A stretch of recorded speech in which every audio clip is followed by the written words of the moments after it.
SGT previous వాళ్ళది TET paper ఒకసారి గమనించండి. ఈ పద్యంలోని మకుటం ఏమిటి? ఈ పద్యంలోని మకుటం ఏమిటంటే కుమారి మకుటం. కుమారి మకుటం అని ఎలా చెప్పామంటే పద్యం చివరి ఏదైతే ఉంటుందో మనకి మకుటం అదే దాని యొక్క మకుటం అవుతుంది. ఇక్కడ కుమారి ఉంది కాబట్టి ఇక్కడ కుమారి మకుటం. ఈ పద్యాన్ని రాసింది ఎవరు? ఈ పద్యాన్ని ఎవరు రాశారు? పంకి వెంకట లక్ష్మీ నరసింహ కవి. ఈ పద్యాన్ని ఎవరు రాశారంట? పంకి వెంకట నరసింహ కవి. ఇది ఏ రకమైన ఛందస్సుకు చెందిన పద్యం అంట? కదం అనే ఛందస్సు చెందిందనమాట. చిత్తమందు ఏమి ఉండాలని పద్యంలో ఉంది? గొప్పలు చెప్పుకోవడం తప్పని. చిత్తమందు ఏమి ఉండాలని పద్యంలో ఉందంట? గొప్పలు చెప్పుకోవడం తప్పని. తర్వాత ఈ పద్యానికి సంబంధించి క్రింది వానిలో సరైనది ఏంటి? ఇతరులకు చేసిన మేలుని ఎప్పుడు బయటికి చెప్పకు. ఈ పద్యానికి సంబంధించింది సరైనది ఏంటంటే ఇతరులకు చెప్పిన మేలును ఎప్పుడు బయటకు చెప్పకూడదు అనమాట. నెక్స్ట్ పార్ట్ ఏమి ఇచ్చాడో గద్యం ఇచ్చాడు. ఆ గద్యాన్ని ఒకసారి చూడండి. దాని కింద క్వశ్చన్లు ఇవ్వడం జరిగింది. చతురవచనుడు ఎవరు? చతురవచనుడు ఎవరంట? వాల్మీకి అనే అతను చతురవచనుడు అంటారు. వేటగాడు బాణముతో దేన్ని కొట్టాడంట? వేటగాడు మగ పక్షిని బాణముతో కొట్టడం జరిగింది. మగ పక్షిని బాణముతో కొట్టాడు. ఎవరు కొట్టాడు? వేటగాడు అన్నమాట.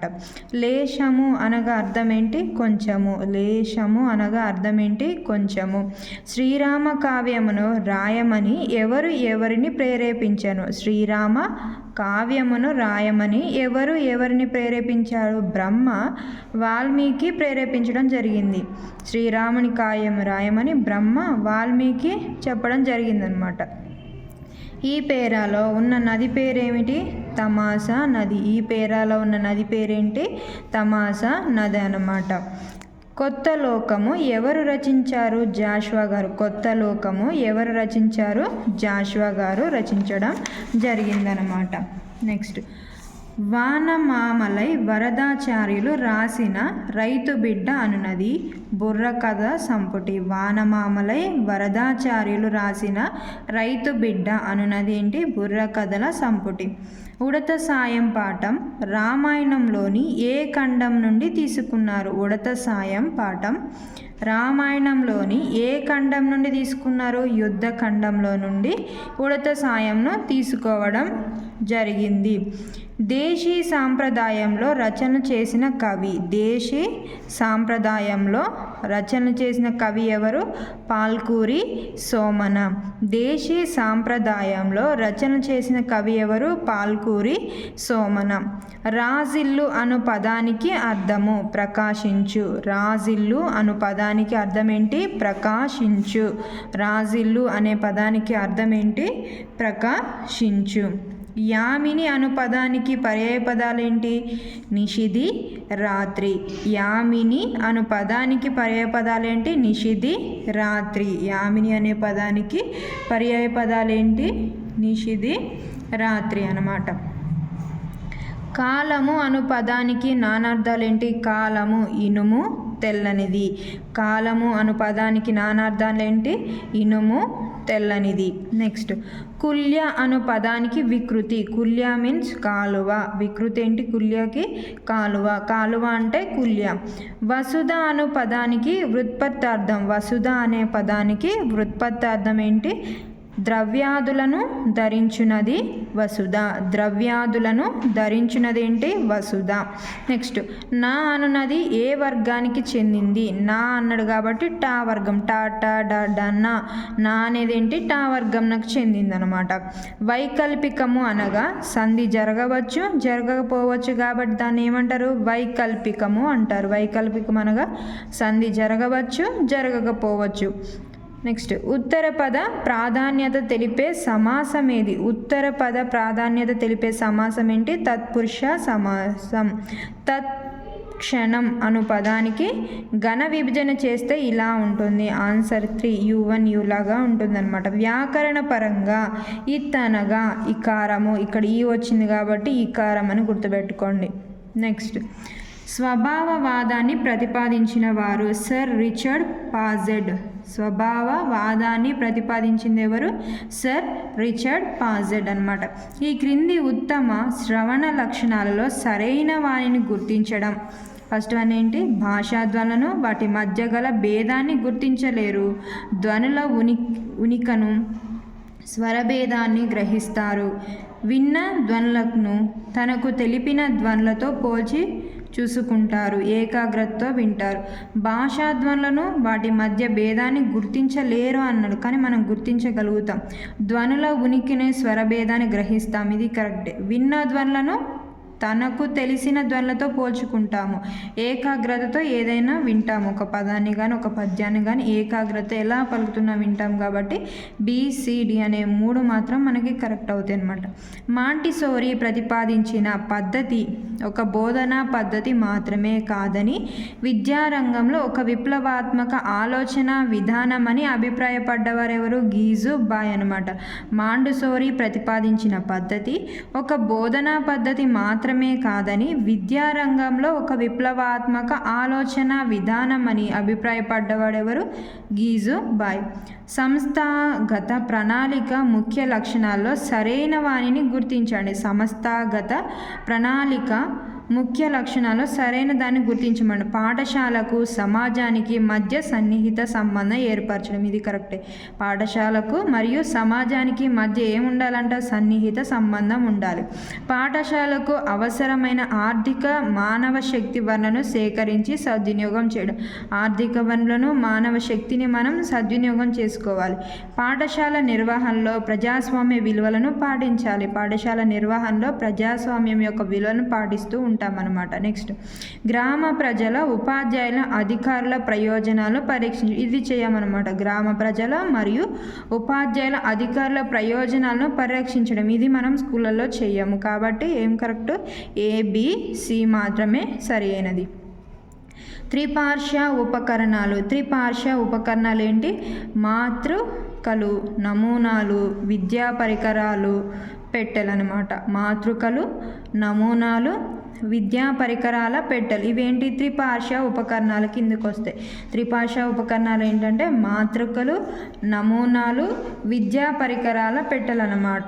నెక్స్ట్, పిల్లల భాగస్వామ్యం, ప్రతిస్పందనలు, లఘు పరీక్ష అంతర్భాగమైన మూల్యాంకనం ఏంటి? పిల్లల భాగస్వామ్యం, ప్రతిస్పందనలు, లఘు పరీక్ష అంతర్భాగమైన మూల్యాంకనం ఏంటి? నిర్మాణాత్మక మూల్యాంకనం. పిల్లల భాగస్వామ్యం దేంట్లో అవుతాయంటే నిర్మాణాత్మక మూల్యాంకనంలో మాత్రమే జరుగుతుందన్నమాట. నెక్స్ట్ చూడండి, ఇది పేపర్ 2 ఎస్జిటి వాళ్ళదే మోడల్ పేపర్ 2 చూడండి ఒకసారి. చేప దేనిని ఆశిస్తుంది? ఈ పద్యాన్ని ఒకసారి చదవండి, తర్వాత క్వశ్చన్. చేప దేనిని ఆశిస్తుంది? దేన్ని ఆశిస్తుందంట? నోటికి రుచిని ఆశిస్తుంది. మనం కూడా అంతే, టేస్టీగా ఉంటే తింటాం కాబట్టి. చేప దేనిని ఆశిస్తుంది? నోటికి రుచిని ఆశిస్తుంది. పాము దేనికి లొంగిపోతుందంట? రాగానికి లొంగిపోవడం జరుగుతుంది. పాము ఎప్పుడు కూడా రాగానికి లొంగిపోతూ ఉంటుందన్నమాట. దృష్టి భ్రమణకు లోనయ్యేది ఏది? జింక అనేది దృష్టి భ్రమణకు లోనవుతూ ఉంటుంది. పూల వాసనకు మైమరచి బందీలయ్యేవి ఏంటి? పూల వాసనకు మైమరచి బందీలయ్యేవి ఏంటి? తుమ్మెదలు. ప్రాణులు దేని వల్ల నశిస్తున్నాయి?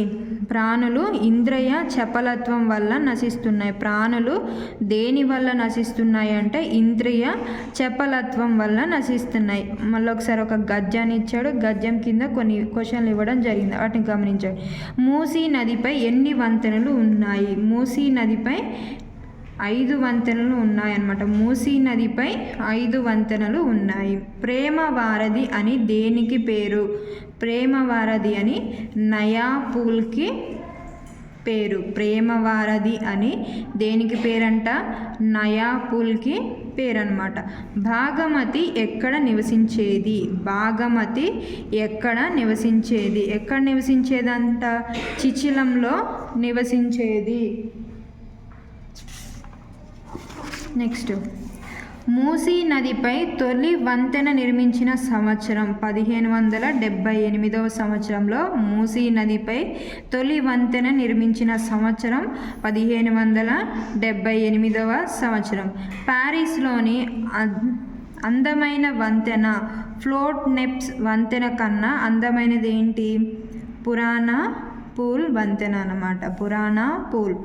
శోభ అనే సాహిత్య మాస పత్రికకు సంపాదకుడిగా ఉన్న కవి పేరేమిటి? శోభ అనే సాహిత్య మాస పత్రికకు సంపాదకుడిగా ఉన్న కవి పేరు దేవులపల్లి రామానుజరావు. దేవులపల్లి రామానుజరావు. మాతలకు మాత సకల సంపస్సమేత అన్న కవి ఎవరు? గుర్రం జాషువా. మాతలకు మాత అని గుర్తుపెట్టుకొని గుర్రం జాషువా. రాయప్రోలు సుబ్బారావు గారి రచనలు కానిది ఏంటి? రాయప్రోలు సుబ్బారావు గారి రచనలు కానిది ఏంటి? పల్లవి అనేవి ఈయన రచనలు కావు. తెలంగాణ పత్రికను నడిపింది ఎవరు? వట్టికోట అల్వారు స్వామి అనే అతను తెలంగాణ మాసపత్రికను నడిపించడం జరిగిందనమాట. అనిశం అనే పదానికి అర్థం ఏమిటి? ఎల్లప్పుడూ. అనిశం అంటే ఎల్లప్పుడూ. మైనస అంటే అర్థం ఏమిటి? మేని దురద. మైనస అంటే మేని దురద అనమాట. పడియ అంటే అర్థం ఏమిటి? మడుగు. పడియ అంటే అర్థం ఏంటి? మడుగు. పడియ మడుగు అర్థం అన్నమాట. దుర్ధరం అనే పదానికి పర్యాయ పదాలు ఏవి? దుర్ధరం అనే దానికి పర్యాయ పదాలు ఏంటంట? కప్ప, మండూకం. దుర్ధరం అంటే కప్ప మరియు మండూకం, ఇవి కూడా పర్యాయ పదాలు దీనికి. కారు అనే పదానికి నానార్థాలు రాయండి. కారు కాలము, నలుపు. కారు అంటే నల్లగా ఉన్నదానిగా తెలిపేది కారు, నలుపు కాలము అన్నమాట. పాఠం అందరూ చదువుకొని రండి. ఈ వాక్యం దేనిని సంబంధించినది? ఈ పాఠం దేనికి సంబంధించింది? ఈ వాక్యం విద్యార్థకం అంటే విద్యార్థకం అనే వాక్యానికి సంబంధించింది అనమాట. Next one. ఏకాదేశం అనగా? ఏకాదేశం అంటే ఒకే వర్ణ స్థానంలో మరో వర్ణం రాయడం. ఒకే వర్ణ స్థానంలో మరో వర్ణ రాయడం అనమాట. ద్వియుక్త టకార సంధి కానిది. అప్పుడప్పుడు అనేది ద్వియుక్త టకార సంధి కానిది. లెక్కకు రాని కోరికల రీతులలో బడి మాన ఉండిటుల్. ఈ పద్యభాగం దేనికి సంబంధించినది? ఉత్పలమాలకి సంబంధించింది. లెక్కకు రాని కోరికల రీతులలో బడి అనేది గుర్తుపెట్టుకోండి. హా గుణంలో ఉండే లఘువు గురువులు. ఆన్సర్ 2. త్రిభాషా సూత్రాన్ని ప్రతిపాదించింది ఎవరు? త్రిభాషా సూత్రాన్ని ప్రతిపాదించింది కొఠారి విద్యా కమిషన్ మరియు కేంద్ర ప్రభుత్వం విద్యా సలహా సంఘం. ఇది మొన్న పేపర్ 2లో కూడా రావడం జరిగిందనమాట. త్రిభాషా సూత్రాన్ని ప్రతిపాదించింది ఎవరు? కొఠారి విద్యా కమిషన్ మరియు కేంద్ర ప్రభుత్వం విద్యా సలహా సంఘం. ఈ రెండు కూడా త్రిభాషా సూత్రాన్ని ప్రతిపాదించారు. భాష అనేది ప్రత్యేక నియమాల సముదాయం ఆధారంగా నిర్మించిన ప్రత్యేక వాక్యాల సముదాయం అని నిర్వహించిన శాస్త్రవేత్త ఎవరు? నోమ్ చామ్స్కీ అనే శాస్త్రవేత్త భాష అనేది ప్రత్యేక నియమాల సముదాయం ఆధారంగా నిర్మించి ప్రత్యేక వాక్యాల సముదాయం అని చెప్పింది ఎవరు? నోమ్ చామ్స్కీ అన్నమాట. క్రింది వానిలో తక్కువ శ్రవణ శక్తి గల విద్యార్థులకు సంబంధించిన సరికాని. క్రింది వానిలో తక్కువ శక్తి దానికి సంబంధించింది సరికానిది ఏంటి అని అడుగుతున్నాడు. విద్యార్థుల స్థాయికి తగిన విషయాల బోధన. ఉపాధ్యాయుని బోధనను విద్యార్థులు శ్రద్ధగా వినుట. ఉపాధ్యాయుడు విద్యార్థులందరినీ దృష్టిలో ఉంచుకొని బోధించుట. ఉపాధ్యాయుని తక్కువ స్థాయి కంఠస్వరము అన్నమాట. జర్మన్ తత్వవేత్త ఫ్రోబెల్ ప్రవేశపెట్టిన బోధనా పద్ధతి. జర్మన్ తత్వవేత్త అయిన ఫ్రోబెల్ ప్రవేశపెట్టిన బోధనా పద్ధతి ఏంటంటే కిండర్ గార్డెన్ పద్ధతి. జర్మన్ తత్వవేత్త ఫ్రోబెల్ ప్రవేశపెట్టిన పద్ధతి ఏంది? కిండర్ గార్డెన్ పద్ధతి. 1986 నాటి జాతీయ విద్యా విధానంలోని మూల భావనల సంఖ్య ఎన్నంట? 7 అయినా ఉండొచ్చు, 10 అయినా ఉండొచ్చు. 7, 10 అని గుర్తు. 1986 నాటి జాతీయ విద్యా విధానంలోని మూల భావనల సంఖ్య ఎంత? 7, 10 అని గుర్తుపెట్టుకోండి. నెక్స్ట్, ఒక ప్రశ్నకు ఇవ్వబడిన 4 సమాధానాలలో 3 సరైనవి కాగా 1 మాత్రం సరికాదంట. అదేంటి? వర్గీకరణ ప్రశ్న, సహసంబంధ ప్రశ్న కరెక్టే, విలోమ రూపక ప్రశ్న కరెక్టే, రక్త పూరణ ప్రశ్న కరెక్టే. కానిది ఏంటంటే వర్గీకరణ ప్రశ్న. Thank you for watching.